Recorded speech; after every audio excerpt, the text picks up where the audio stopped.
आज हम आपको अजमेर के बारे में एक ऐसी बात भी बताएंगे जिसके साथ हमारे इतिहासकारों ने न्याय नहीं किया।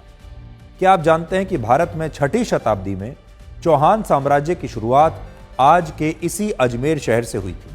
उस समय अजमेर को अजय मेरू कहा जाता था और यह नाम अजमेर के महाराजा अजय राज चौहान ने दिया था।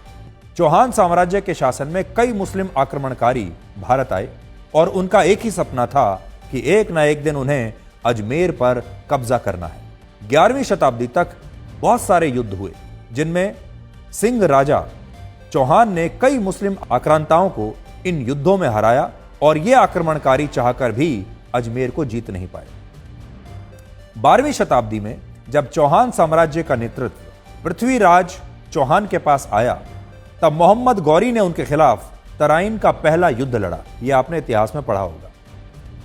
मोहम्मद गौरी जिस फौज के साथ पृथ्वीराज चौहान को हराने के लिए भारत आया था, उसी फौज में ख्वाजा मोइनुद्दीन भी थे जो बाद में ख्वाजा मोइनुद्दीन चिश्ती बने और आज अजमेर की दरगाह में उन्हीं की मजार बनी हुई है। अजमेर की दरगाह उन्हीं के नाम पर जानी जाती है। वो भारत में जिहाद का सपना देखने वाले मोहम्मद गौरी के साथ वर्ष 1190 में आए थे और मोहम्मद गौरी हिंदुओं से बहुत नफरत करता था।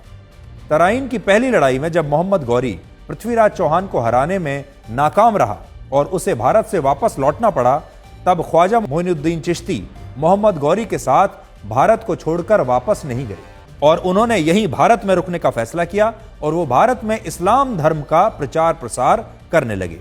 ख्वाजा मोइनुद्दीन चिश्ती दिल्ली से भारत के किसी भी शहर में जाकर बस सकते थे, लेकिन उन्होंने अजमेर को चुना।